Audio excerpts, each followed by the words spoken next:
Yeah, serious topic today. We're going to have this talk. Yes, we're back on sports, blah, blah, but I don't give a shit. All right? None of that talk today. We got to have some fucking real talk. Because the things that I've seen over the previous couple weeks, up until, I'm going to say this week, when it comes to sports, and it's not just sports, it is sports related, but it's fucking ridiculous the things that I've seen, and yet nobody wants to talk about this shit. Everybody on Twitter, whether you're on Facebook or you're a YouTuber, all you want to talk about is, oh, I'm a fan of the Eagles, I'm a fan of the Flyers, I'm a fan of the Sixers, I'm a fan of Phillies. That's all you fucking do.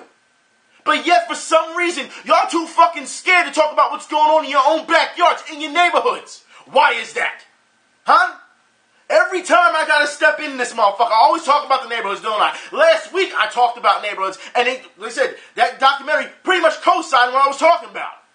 And yet, as soon as I got somewhat glad that the truth had come out, finally, someone else had said they made a documentary about it, finally, some shit happens. That's right. Some shit happens. Shall we get into this? Let's do it, alright? A teen is dead in Southwest Philadelphia after a neighborhood basketball tournament. This upsets me to no fucking end. Now understand, okay, that this issue, mind you, kids were shot after their hood tournament, their league tournament, their neighborhood tournament, okay, which is going on here. I said it on Twitter not too long ago. I said when the NBA finals ended, I was like, summer league's coming up. I said all the neighborhood tournaments, they're starting to come up. You have to understand neighborhood tournaments, all right? If it's not on the weekend, they start, because guys got to get out of work, 5, 6 o'clock. That's when they start. Then, you have multiple games. So the tournaments for that day during the weekdays, they don't end till about 10, 11 o'clock. Okay? You have to understand that. These kids played in their tournament that night. Mind you, 10, 11 o'clock, they're going home. Alright? A 14-year-old, a 15-year-old, and a 16-year-old was targeted. Yes, targeted. Shot. One in the arm, one in the leg, one dead head, rat. Gone. That's right. Just from coming back from playing basketball. Now I'm going to explain this, because this is ridiculous. Now, understand, I've already talked about this before, about neighborhood beefs when it comes to basketball teams, street beefs when it comes to basketball teams. So, because someone got to lose, right?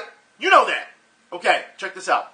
Philadelphia Police Captain John Walker said the boys were walking home after the game when a member of the rival 56 and Christian team opened fire 10 times, all right, with the semi-automatic weapon.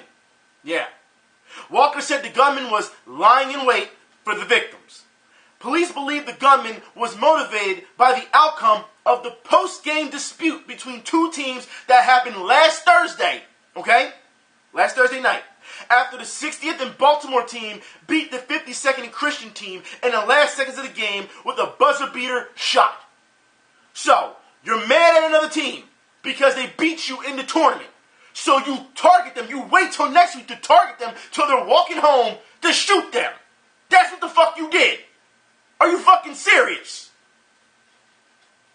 Now, of course, I've already talked about this with people. Like in the real world, not here, in the real world, alright? And a lot of their answers were the same that we've already dealt with before. Oh, well, they should just shut down the tournament. They should shut down the basketball court. Take the courts away from them. They don't deserve it. Do you understand, from a person like myself that has helped renovate basketball courts, how hard it is, how much time is invested into getting those courts up, how many deals you have to make, not just making sure that, you're rubbing elbows, shoulders with the Parks and Recreation Committee, and also with the actual people who are running the facility. But you have to understand that once it's up, you just can't take it away from them. And that can't be the answer to everything. Every time there's some minds, take it away from them, they don't deserve it. So, because you can't say it's a random act. It is targeted, it's premeditated, alright? These are kids. Kids! It'd be one thing, look, you have to understand. When people got salty and there was disputes, there were fights. There were fights. But guess what? You went home. That was it. Now you're targeting and you're shooting people with semi-automatic weapons. Because you lost in a basketball game. Are you fucking serious? See, this is the shit that you bend over backwards to get shit built. And to build up, and all you do is stab those people in the fucking back with your immaturity. And that hurts my fucking heart. Because the fact that I know what it takes, I know I've been there. And you have to understand, there are plenty places here that you've had to change the stigma of places, because that's what people are saying now. Once again, well, it's black on black crime. You don't see black folks, trying to stop that shit. Stop that shit right at the door, because you're fucking wrong. For every time there has been a rally here, for every time churches have held these type of things, because that's where mostly they're at, the rallies. They start at churches, okay? They have them all the time. Not to mention the trading guns for cash, or trading guns for clothes. For those who don't know what I'm talking about, if you find guns, and it's no questions asked, you can turn in guns to the police, and they'll give you some type of coupon or receipt or some type of code, so you can get clothes out of the deal from a certain store, or food out of the deal from a certain store. And we're talking about supermarkets and, in places like, I don't know if they have them in your area, but places like Foreman Mills or Gap or something like that. They're always closed places. They give you, money for your guns. No questions asked. No matter if the numbers are filed off, if they got bodies on them or whatever. No questions asked. They are always having some shit here to stop black on black violence. Since a lot of people like to talk about that shit. Love to talk about, a white cop shot a black person, but, you'll rally for that, but you don't talk about black on black violence. You don't know shit when you say something like that. Clearly, you're not part of these fucking neighborhoods. And yet you want to run your fucking mouth like it's the fucking, like you're kicking facts. You're not. But that's what I want to talk about as well. Alright? Now, before I get started on talking about that, I want to thank those who retweeted what I said to the mayor last week, okay? For those who don't know, I called the mayor out and was like, hey, is there any chance that we can have a meeting? Because I'm sick and tired of seeing this shit. You can only do but so much. When it comes to rallies, and I've seen so many, they've been marching here every day since the first shooting, since that guy got killed who was holding the CDs. They've been marching here every day, holding up I-76, holding up most of Center City. They've been marching they had it in Kensington as well. So every day since then, they've been marching. Here's the thing. When they talk to people, when the news is reported, they're asking, what do you think they're getting out of this, marching-wise? People who aren't part of the march. And you know what they say?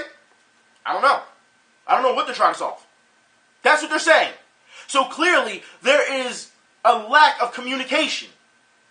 Now, I know a lot of people say, well, Vent, you're sitting here saying that, they're marching and no one knows what's going on. Do you have any plans? Yes, I have plans. That's exactly why I went and tried to talk to the mayor on Twitter. That's exactly. And you want me to tell you? No, I'm not going to tell you. You know why? Because I'm going to wait until I get a fucking meeting. Then when it's done, then I'll tell you. But remember, I did this before with Mayor Nutter, the previous mayor. And look how hard it was for me to even try and get in talk with him. He didn't respond to me until I got to the point where I started yelling at him and cursing him out. Mind you, at first it was, hey, excuse me, Mr. Mayor, can we, how can I, get in contact with you and get a meeting? And then it was, hey, what's going on, Mr. Mayor? I have some important stuff I want to tell you. I got some plans. How do you want to approach this? And it went on and on until it got to the point where I was like, you fucking asshole, blah, blah, blah, blah, blah. And that's when he responded. I don't want to do this with this mayor this time. I shouldn't have to do this with this mayor this time. Because as you know, things change once, new mayors come in. So now I have to find out how to get in contact. Now, of course, since then, I haven't received anything, from that mayor. He hasn't been on for a while. But then when you go back and you look at the mentions, you got a bunch of fucking idiots on Twitter burying that shit down. Because they want to sit and curse him out. Oh, you should shut down your Twitter, blah, blah, blah. Why don't you shut the fuck up? That doesn't help anything. It doesn't. Especially for people who are trying to get shit done. But, I forgot. People like me who are trying to get shit done, you got these people online. He ain't shit. He ain't doing nothing. Well, what the fuck are you doing? What are you doing? Huh? You're such a big man. A lot of these people on this online, whether they're on Twitter, whether they're a YouTuber, all they do is talk shit. That's all they do. It's all about them. I'm such a fan of such and such. Okay, so what are you doing with your influence if you're the guy? What are you doing with your influence? Huh? Nothing. Like I said, man, this is one facet of life. You want to sit here and have fun on YouTube, that's fine. I understand there's people who do it for fun, who, you know what I mean, and that's fine too, or who just want to just do it, just say, hey, let's talk about things. I get that. But when you have a chance to change some shit, why aren't you taking the opportunity? That's what I want to know. Like I said, it's amazing how all these little fucking boys want to sit around and talk shit. What they doing at home? Huh? Nothing.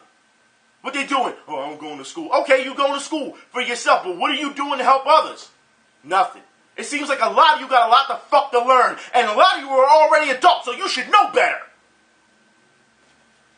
But nah, no one was talking about that.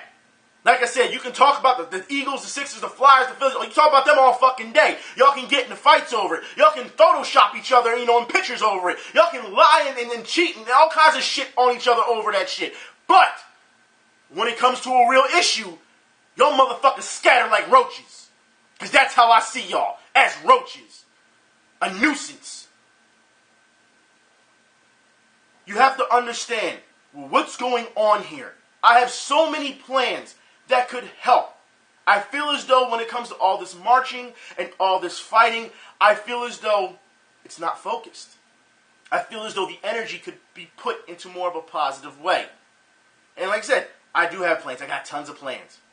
But it's about, like I said, y'all seen before. I took to the streets last time, did I not? Talking to cops, talking to players, talking to whoever. So you can see that I'm out there doing this. I don't want to have to do that again. But if I have to do it again, instead of putting it in these type of videos, oh, no. I won't be doing that this time. This time it'll be a standalone video. But seriously, all this shit that I see, you've got to tell me that this shit, and you have to understand, it bothers me so much to see this type of shit. Because we have fought against this for so fucking long. You have to understand. And now it's time to start name dropping. Now it's time to, alright? Over at Samuels. For those who played over at Samuels. Before, they didn't want black people over there. The word was, black people come over and they start fights. They start trouble during basketball. So they didn't want black people over there. So what did we do? We knew what we had to do. We went over there, we kept our fucking mouth shut, and we played all day, and we beat teams, and all we kept saying was, good game. That was it. We had to change that. Same thing over at Father Judge. They didn't want black people over there at one point. And then there was a big argument over, well, how black people play as opposed to white players. You had to understand, white players, oh, it's a breakaway, they're not even trying to lay up the ball. They're just going to shoot. On a breakaway, they're just going to shoot. White players shoot, black players attack the basket. Had to change that stigma. You have to change these things.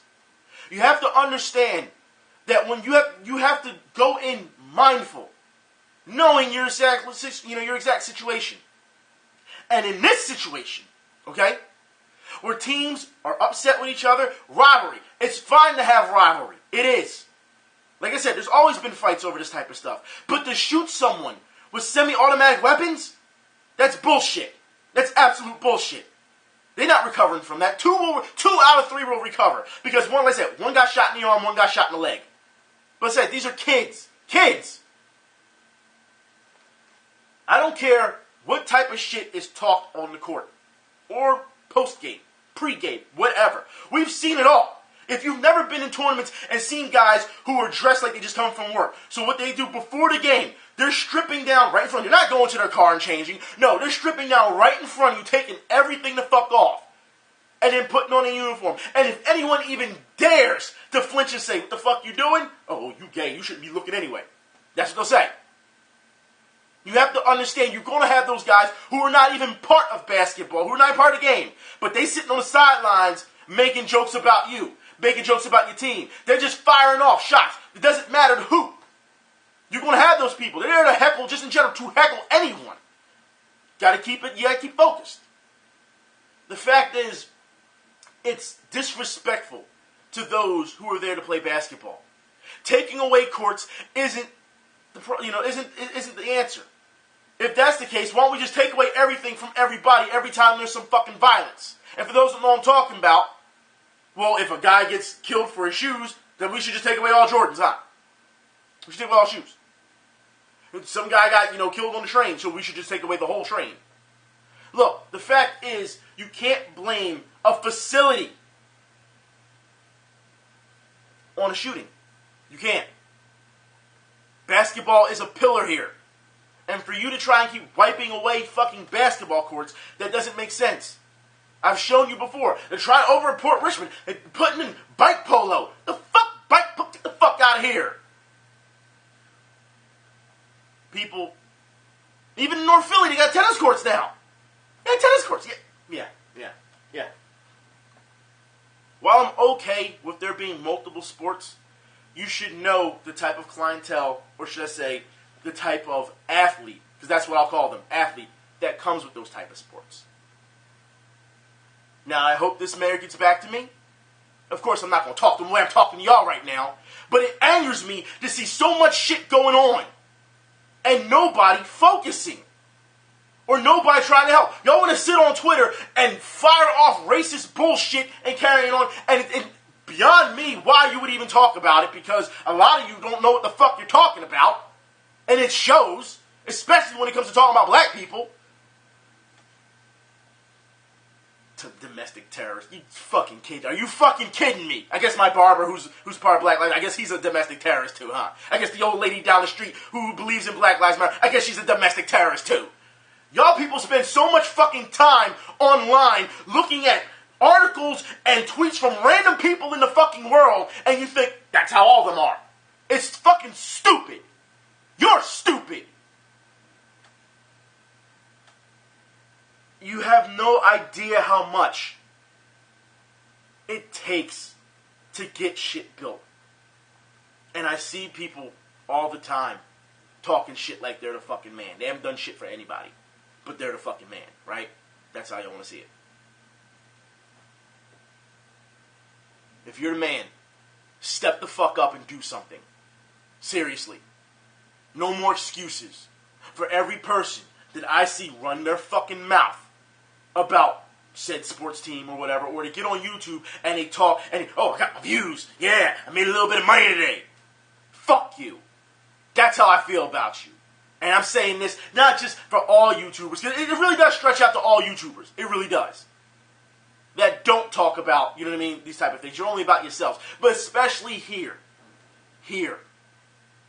If you're not in these streets and you're not seeing what's going on, and like I said, the news reported this, but the news, that's all they did. They reported and moved on. They didn't talk about a solution to the problems. Turn on sports radio, as you know before. Not saying shit about it. But they'll make sure to put money behind some chick who's going to take off her clothes in studio. Yeah, they'll do that. They'll do that though, won't they? It seems like there's so many people who want to follow this specific blueprint and think that if they follow that blueprint that these companies has put out, that all of a sudden everything will be great. It's bullshit. Absolutely is. And more news. Yeah. I really could go on more. I really could. But let's go on. More news. Let's talk about Ben Simmons and Sixers. And for those who know what I'm talking about, I know a lot of people are happy about Summer League or whatever. But that's not what I want to talk about. What I want to talk about is Ben Simmons, as you know, his cousin was killed in a hit and run not too long ago after the draft. Well, they found the person who allegedly hit the kid, his cousin, and killed him in the hit and run. The guy from Brooklyn, Jamaican guy from Brooklyn, 50-year-old man. Yeah. All right, so they found him. Thank God they at least found him. All right, they arrested him. So hopefully we'll get more on that story when it happens. You know what I mean? When they update it. Also, NBA Summer League has been pretty good. Doesn't care. I don't care about the Sixers record, even though records do matter. Because when the Sixers won the Orlando Summer League a couple years ago, everyone was happy. So records do matter. They do. But the Sixers are playing hard, and the Summer League is great. Once again, it's showing these teams they're hustling hard. You can't take anything away from these teams. So if Russell wants to celebrate after hitting a buzzer beater on the Sixers, he's got every right to. A lot of people say, oh, it's Summer League. So, it's a basketball game. It's competitive, highly competitive. If you knock it down, yeah, you're going to do that. If I knock down a buzzer beater on the street ball court in a league, yeah, you're going to celebrate. Everyone does it. Everyone celebrates. It's basketball. You take it a game at a time. It doesn't matter on what you think it's worth. Seriously, it's like these people have forgotten as kids when they used to do the little countdown. 5, 4, 3, and you were just trying to knock it down every time. Then when you get your moment, you get your chance. Doesn't matter if it's on a court, on the street in a blacktop, or if it's in the NBA, in the finals. It doesn't matter. You're living for that moment. Do people forget this shit? Or have you become such a fan and you don't play basketball, you forgot the spirit of basketball, that you're just sitting on the sidelines and just being critical? Is that it? I don't know, man. Like I said, I question a lot of this bullshit that I see. A lot of it. Anyways, in more news, Tim Duncan is retiring. And you know what? Kind of sad to see. 19 seasons. He had a great career. I feel in the latter of his career, he started flopping a lot. And that I think he should have stopped then. But before, when David Robinson was teaching him how to play, man, that guy was he was unstoppable at one point. We've never seen a center able to do what he has done. Now, don't get me wrong. We've seen Hakeem come along. You know, they always had their moves. We've seen Patrick Ewing come along. We've seen some great centers. But what Tim Duncan could do, fundamentally with the basketball, is completely different what they did. Completely different. He had a jump shot, and you had to respect that. You know what I mean? You had to respect that. So it's like, you know, and he just basic fundamentals. But I think the most thing that I will miss about Tim Duncan when it comes to basketball is the reactions he would have. Because then we can't make memes like this. So congratulations to Tim Duncan for having a great NBA career. He will go down as one of the greats of all time. And I put it like this. It's a shame that we don't see more players take that type of role, that type of mechanical aspect of Tim Duncan and able to play basketball. You know, now we see more goofy stuff. Like, for those who don't know what I'm talking about, Kyle Lowry. Griffin Force flop of the week. Because you got to be kidding me that this, Toronto fans, is okay. Taken away by Portis. And then Lowry is popped. Oh, see? But you know what? Late whistle. Oh, that's terrible. Wow. See, but Bobby held the ball because he thought he'd hurt him instead of just passing the ball going down the floor. And to watch Kyle Lowry right there. Come on, that's fake. You kidding me? It's the same Kyle Lowry that, mind you, ESPN and all them reported. Remember, they wanted to interview with him about basketball courts here in Philadelphia and street ball courts. And what they say, man, mind you, because I did that video on it. And he was like, man, I don't even know where to go anymore if I want to play basketball on the street. Motherfucker, you're not going to play basketball on the street because you're an investment. You are a multi-million-dollar investment with the Toronto Raptors. They would not want you to play basketball on the street because there's a possibility you would get hurt. The thing is, you would think these NBA players, because they get so much money and they live a completely different lifestyle because, you know what, that's what's promoted. You know, oh, I'm living lavish. You should be like me. Look at all this money. Look at all these women. And you know what? We've seen it time and time again that the NBA has tried to push that type of lifestyle. Not to mention, we see it in video games. Remember, you know, NBA to Life or whatever. PlayStation has tried to push it. We've seen it in rap videos. We see it on commercials. We see it all the damn time that, hey, this is what you want to do. What they don't show you, or what I should say you should show more often, is when athletes say, you know what? Even though I'm making a lot of money and all this, I still go down to these neighborhoods. I still try to help the people who don't have much. I still believe in the spirit of basketball, seeing kids on the court. And when I mean kids, we're talking kids that are like 5, 6, 7 years old and trying to shoot the ball. And of course, they're trying to shoot on the big court and the ball can never make it. You know what I mean? And then you have an adult pick them up to shoot the ball. That's the spirit of basketball.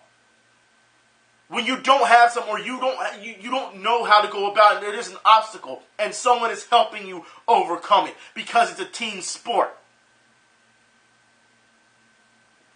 They don't show that though. No. Either that or it doesn't sell.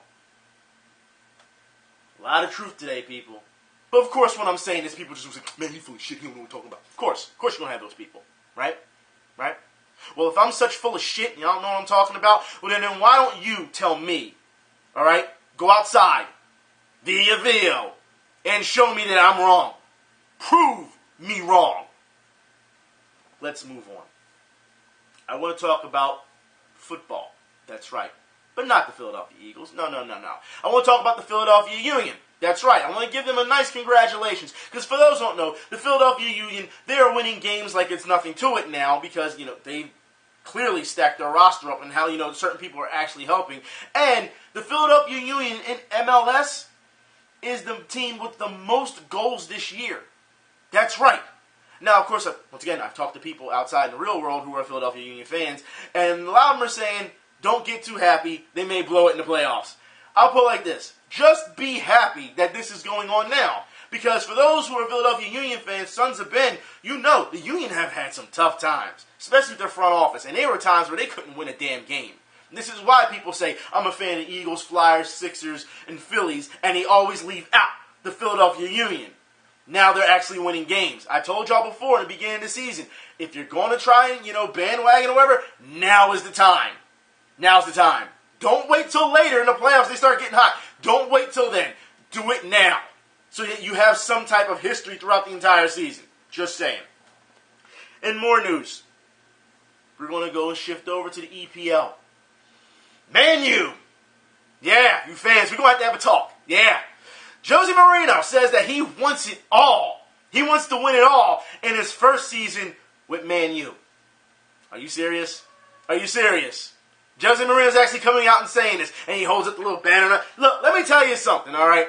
You should be worried, ManU fans, that this man can't keep it together. That's what you should keep it together. Keep it together. So you got to do. Keep it together. So you got to do. But you know that he is his worst enemy. When he is on point, Jose Mourinho can be a great manager. He can. I don't think anyone can sit here and say he can't. All right? But when he gets egotistical and he starts fighting himself, man, he loses it. And then before you know it, it affects the team. And then the team falls apart. And then he falls apart. And we've seen this time and time again. Seriously, all y'all got to do is lose a couple games. And you'll see the real Jose Mourinho show up. Seriously, it's not just, it's just the first season, it's a building process. No. He's walked in there and said, I want this player, I want this player, I want this player. Give me the money. We're going to win right now. That's what he's promising. We're saying that's what he wants. ManU fans, I understand you're excited, but you're probably going to be the same ManU fans who jump all over this guy once he starts to crash and burn. Because that's what it is. High risk, high reward. It's very high risk with Jose Mourinho. Just saying. But we have more news. That's right. If you think this is going to be an easy walkover, I don't think so in the EPL because you still have to beat Leicester City. You still have to go up against... Actually, Chelsea, you don't have to go up. We're going to talk about that in a minute, okay? But you still have to go up against Tottenham. There's a number of teams that are rebuilding that really finished strong this year. And there's a number of teams that will be the dark horse that will just try and upset you even if they're not going to be relegated. We know this. But like I said, I do want to talk about Chelsea. Because Chelsea, they're in talks with Lionel Messi. That's right. They're in talks to bring him over. Now, to leave Barcelona. Now, anybody who knows how I feel about Messi, if you don't know, I don't like him. I don't. Okay? I'll put it like this. Is he a great player? Yes. He can score goals. I'm not going to deny that. Like I said, there's certain things that you just can't deny about people. Alright? He's a great player. He has a problem with flopping. Matter of fact, a lot of people in Barcelona on that team have a problem with flopping. Suarez? Yeah. So you have to understand that when I watch Barcelona, and I see this time and time again with these teams, and they're flopping, I absolutely hate it. Absolutely. Because they're egregious flops. They're not just like, trying to get something. No, they're clearly blatant and egregious. And they're horrible. And if Messi comes to Chelsea, I'm sure I'm going to be like, okay, I'm for it because we're going to see what he can do with, with goal scoring. We already see that Costa has already said he's going to try and fight for his spot to stay on this team. We've seen John Terry already try to impress the new manager because he wants a spot on this team. There's a number, this roster, if they get Messi and the things that they're trying to pull here, Chelsea is going to be a problem. For those who don't know, they're also about to get a new defender.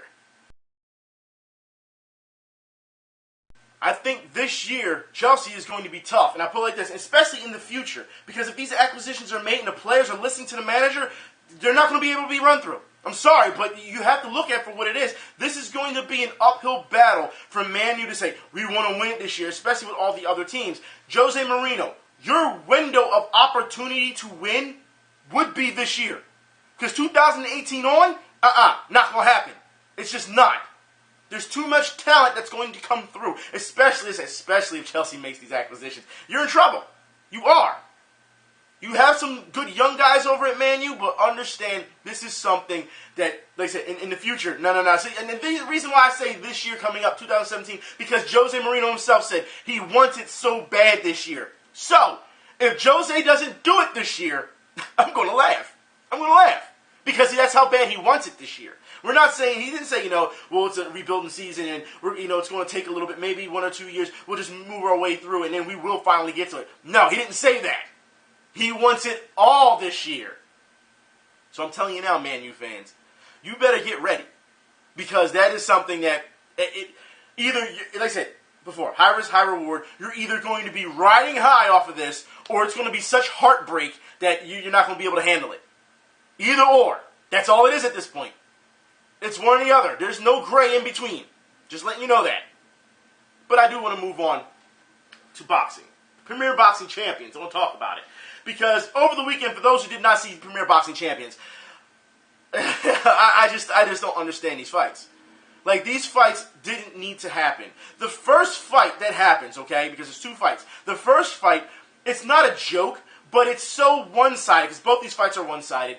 The guy who was an elite fighter was supposed to fight another elite fighter, right? But the guy got hurt 2 weeks before the fight. So it's plug and patch, pretty much. You got to bring in a guy who's going to take a fight on 2 weeks' notice. He hasn't trained. He hasn't done anything. He gets in the ring. He looks sloppy. He doesn't look conditioned. And he gets his ass beat. Now, granted, I'm going to give the guy credit because he's got heart. He goes through all these rounds. But he gets punished every round. I don't understand what was the point of this fight. It was sad. I don't know if he just wanted to take a payday, just get his face out there. Either way, you take a fight on 2 weeks' notice and you haven't trained, you're going to lose that fight. Especially if you haven't seen no tape on this guy. You don't know what he can do. Yeah. That's just a bad setup for a fight. But what makes things worse is what happened with ESPN. And for those who don't know what I'm talking about, during this fight, this whole program, I want you to pay attention to the bottom ticker of what happens. Eastern starts. I'm going to go first, though. Yeah, Can I go take first. it? I'm going to go with the Indians. Because you know why? The Indians right now, they have Major League best 26-10 record. They won 17 of their last 21. They hit absolute bombs off the Yanks last night. Ninth inning here, though. Carlos. They cut the Sports Center in the middle of the program and run that ticker for 25 minutes. That's right, 25 minutes. And then it comes back on, Premier Boxing Champions, right? And then they go on for another 15 minutes, which means there's not a fight for 40 minutes in between. That's right. And then during this time, they're trying to cut jokes. And you know what? I'm surprised that ESPN let this slide. Well, I do know one word of Italian, Bernardo. Attaccate. Attack. Attaccate, attaccate, attaccate. That's what they said their guy's going to be doing tonight. He's a half foot shorter, so he's got to get it inside. And once he gets there, he has to attack relentlessly. That's the game plan. Get inside and wear this young kid down. Basically, he wants to be all up in Barrios's barrio. That's a Spanish joke, and I hope you appreciate it, Marisol. Well, Todd, coming from a gringo like you, I sure do appreciate it. Bruh, really? That's the joke show over? Come on, man. All right, you know what? When I saw that, I laughed so hard because I was like, I didn't think they was going to let that slide. Coming from a gringo like you, with the barrios, like, what? But, like I said, only jokes. You know what I mean? However, let's move on to the actual fight because you heard him. He said that the fighter is a half foot shorter than his opponent, right? So that means he's got to step in and throw bombs. So you already know the game plan going into this. This fight, again, one-sided. The fighter who had to fight tall, fought tall, and that's exactly what happened. The first couple rounds, especially the first round, no punches were thrown. They were trying to feel each other out, and as soon as the guy got close, he would back away and rotate. And the fans got so upset, they were booing them. And I mean bad. It was just like, the fighter was just like, whatever. The one fighter, the taller fighter, whatever. He was upset. This fight went on, and like I said, shorter guy really didn't do much. Even when he stepped in and threw a bomb, the fans were like, hey, that's all he could do. Because that's the only type of action you saw. This young guy picked this guy apart, the smaller guy, picked him apart, knocked him down. It was a mismatch fight. I don't understand why we've been seeing this as late, where guys are half foot shorter than their opponents. And remember, last week, when it came to, the Golden Gloves the Olympic captain, he lost to the Russian, who was a half foot shorter than him. We're seeing this time and time again. So last week, it worked in the shorter guy's favor. This week was an absolute slaughter when it comes to, with the taller guy. It worked in his favor. I just don't understand this. I don't know why they keep having these type of matchups. I really don't. I don't know. Maybe it's one of those things where, if you're that short, and here's the thing. A lot of people don't understand how fighting works. Depending on your height and your weight, they will make you cut down to a smaller division or a bigger division, depending on your height, because they don't want an egregious mismatch. You're going to lose that every time. That's what happens, okay? So for this guy to fight at this weight and be this short, more than likely he would have to drop down to fight smaller guys. However, how much smaller can you go? For people that don't understand, losing weight, cutting a lot of weight will hurt you. It does. It takes away a lot from you. But you have guys now who are, especially out in the real world, they're 5'7", 5'9", maybe 5'11", and they're trying to work out as much as possible, and they're throwing all this protein at them, they're working out and they're lifting, and you have to understand, they think that they're fucking tough now. But when you put them in an actual fight, when it comes to a technical fight, when it comes to either boxing or martial arts or something like that, they're going to get destroyed, because you have to understand that those one punch, those lunges, that shit ain't going to help you. It's not. Especially when you're matching up with a guy who's probably, let's just say, you're 5'11", you put on this weight, you're what, 200 pounds, maybe 210 pounds? Yeah, then you're getting in the ring with a heavyweight because you're technically billed as a heavyweight, all right? And you got a guy who's 6'4", 6'5", 6'6", 245 pounds, 250 pounds. He's going to fucking destroy you. That's why you have to cut weight, because of your height, your reach, all that stuff goes into a factor. It goes in, you know what I mean? It's a science to this. And it seems like people don't understand that. But yet you got these guys, well, I work out, and I'm going to take a picture of myself, so now I'm tough. Get the fuck out of here. Get the fuck out of here. They put you in a ring, you're going to get destroyed. If you don't have the technical aspects. Like I said, they will match you up heavyweight against heavyweight. That's what they do. Just like you'll see a guy who's 6'4", but he looks like a string bean, but he's still, let's just say, 175 pounds. Against a guy who's probably 5'11", who has some muscle, that's 175 pounds. Body types, reaches, lengths is different. Matchups. You have to understand this. You have to be smart about it, or you will lose every fucking time. That's how fighting works. Speaking of how fighting works in matchups, let's talk about UFC. That's right. Because the UFC has just, UFC 200, because of what happened with Jon Jones, and I put it like this: if Jon Jones is really guilty of, of this whole anti-doping thing, again, I can't believe that he was pulled off the card, 2 days or something like that before the fight? This hyped up premiere fight that you were supposed to have. Remember, it was supposed to happen before Cormier got hurt, and then he came back. Now Jon Jones again, because, again, getting caught with an illegal substance. Now Jon Jones this time fights that he didn't take anything illegal, and that he's appealing the process. But here's the thing: even his camp is trying to see if there's anything in his supplements, which is why I brought up supplements earlier. They want to see if there's anything illegal in it. So they're going to do that search. Because Jon Jones was pulled off of this card, he lost an 8-figure payday. 8 figures! Now, of course, because this happened, and UFC was taking a hit on this, Daniel Cormier had to take a pay cut. Because, first off, you don't know who he's going to fight. Alright? Like I said, and then he didn't plan for it. You just don't know. And he brought up Anderson Silva. Now, as you know, Anderson Silva really isn't a light heavyweight, okay? But he's still a dangerous man. Besides, Anderson Silva, out of all people, which is kind of weird, because Jon Jones gets caught doping, or so, allegedly, that's what we're hearing, got caught doping, pulled off the card, and then you bring in Anderson Silva, who just got caught not too long ago on doping, steroids, PEDs, got caught twice, because he appealed his process and was caught. On 2 days' notice. So, as Daniel Cormier, I'm looking at this as, okay, you don't know who you're going to fight yet because it wasn't announced. Then you find out who you're going to fight. You can't plan for him because you don't have the time to plan for him to change your training regimen and how to fight. So all you can do, and you don't know if he's on stuff. You don't know what's going on. You don't know how much he's been training either. So it could be another one of those things where he's out of shape. So as Daniel Cormier, an Olympic wrestler, what do you think is going to happen?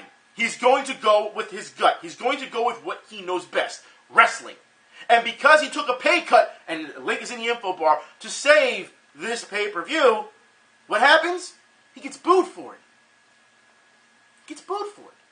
That's right, from the fans. So the guy who took a pay cut to help out and was going with his natural instincts on how to fight this guy because he hasn't planned for it, you're going to boo him? The fuck? The fuck is wrong with you? I don't know. But there's more. Alright? Rashad Evans claims that Jon Jones tested positive for estrogen blockers. That's what he's claiming, okay? Rashad Evans. Because, he's a member of the media. He works for, Fox Sports.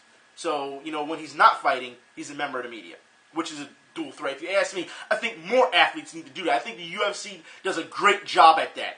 Because we always see athletes versus media. Now you're using the athletes, let them keep playing, keep fighting, and then on top of it afterwards, turn and become media. So they're getting a double paycheck either way. But still, it goes to show you that they can be flexible. They can be diverse. I think it's a great thing. But he's claiming that Jon Jones is taking estrogen blockers, while his camp is trying to see if it's something in his supplements. Something isn't adding up here. I'm waiting to see what's going to happen with the appeal with Jon Jones. And I put it like this. If he's found guilty, because all the things that he's been going through, a lot of people feel as though he should have been thrown out of UFC already. But he's the golden boy, so he's going to keep getting chance after chance after chance.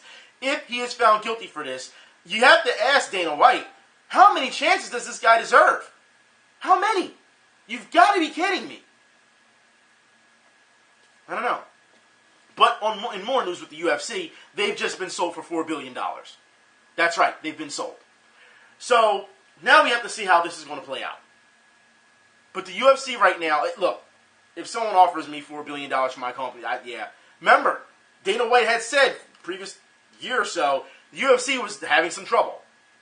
Because they couldn't put on big fights and people weren't watching. And what happened? He had to start making these fights where the fans wanted to see. Because you can't let it go like boxing, where it's just, okay, I'm going to fight this guy and stat pad my wins and losses. You know what I mean? Keep getting paid. And then duck other guys. The UFC wouldn't allow it. They couldn't afford to do that. Because then the fans wouldn't watch. And they were having problems with the money. So at this point, boxing, when they were at a low, now they're starting to get into that part where it's like, okay, we have to give the fans what we want. Which is why the pay-per-views there haven't been that many pay-per-views of boxing, and they've been doing it on cable and on network TV. To get more exposure. You're getting great fights pretty much for free for the fans, but of course the network paid a lot of money for that. So it goes to show, there's so much to this, man. There is. But you have to understand, when you're seeing these type of things, and the fans are booing, it's almost like they're not paying attention on what's going on. If I'm Daniel Cormier, like I said, I'm going to do the same shit. I'm going to. I don't know that guy. I haven't trained for him. I haven't watched any tape. I haven't seen anything what he can do. I'm going to go with what I know best. I'm going to take him to the ground. That's what I'm known for. And I'm going to try and bend him like a damn pretzel. I don't blame him. I don't. So yeah. In other fights, we saw Miesha Tate. She lost her title. Which, hey, first round like that, that's a big deal. You know what I mean? I thought the prelim card was pretty good too. So there were some great fights that night. Brock Lesnar, as we know, he won with Mark Hunt. And here's the thing: a lot of people are saying, because I've been getting a lot of emails from like MMA, like these stores and stuff that I buy my equipment from. Oh, we got new Brock Lesnar MMA T-shirts in, and Brock Lesnar said himself, he'll do what he won afterwards because they asked him, is he going to fight again after Mark Hunt? And you have to understand, he's still contracted with WWE. He's contracted for what, 2 years? So to go back and forth like this is going to be kind of tiresome on him. But I guarantee you, because they said it was a special promotion with WWE and UFC, trust me, they made a lot of money. They'll do it again. You can bet your ass they are trying to set up, if Brock keeps this up, they're going to set up Overeem versus Lesnar again. And Overeem, they're already pushing for Overeem to win the title. They're already putting him in that pole position. So if he wins the title, let's just say Brock beats Overeem and wins the UFC title. I'm just saying. And then Brock wins the WWE title, right? Let's just say. So he's holding both titles. Do you understand how the fighting world will just crumble? Do you understand that? It will implode. We will see MMA fans upset because a wrestler, even though Brock has proven that he can actually wrestle, we know his background when it comes to actual wrestling, Greco-Roman wrestling, competitive wrestling. But people aren't going to see that. They're just going to see, well, he's in WWE. That's what they're going to see. And Brock is right. Brock went from being out of UFC for 5 years, and he beat, was Mark Hunt, he was what, number 8 ranked in the world? Something like that in UFC? He goes out and beats him. Now, of course, in Mark Hunt's, defense, Mark Hunt was always already complaining about Brock not having to take any type of test to see if he has any PEDs in his system. So he was already complaining about that. So he felt the gun was against him. I can understand why Mark Hunt would feel that way. I don't know. We'll see what happens in the future. But anyways, I'm done for today. I got to get ready actually to go to jiu-jitsu myself. So I will talk to y'all later. Y'all be safe. Next week in sports, I'm coming back with some medals. Yeah, we're going to talk about that because we got some Spartan races coming up this week. Actually, in the next 2 weeks. I'll talk to you and y'all be safe. I'm out.